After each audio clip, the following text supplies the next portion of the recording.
आजकाल acidity, blotting, gas formation किंवा डायजेशनच्या related ज्या काही समस्या आहेत त्या खूप कॉमन झालेल्या आहेत.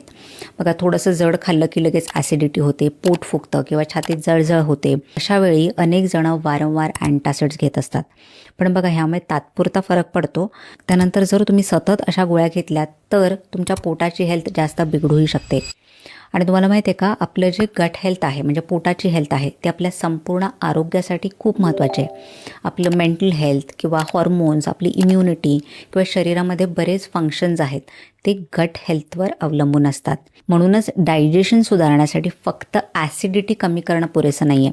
तुम्हाला पूर्ण पोटाची हेल्थ, गट हेल्थ आहे ती व्यवस्थित केली पाहिजे. म्हणूनच आम्ही पीएचडीमध्ये डायजेशन इम्प्रूव्ह करण्यासाठी नॅचरल सप्लिमेंट्स घेऊन आलो आहोत, ज्यामध्ये पीटी ॲसिड ईज आणि डायजेशन सपोर्ट हे 2 सप्लिमेंट्स आहेत.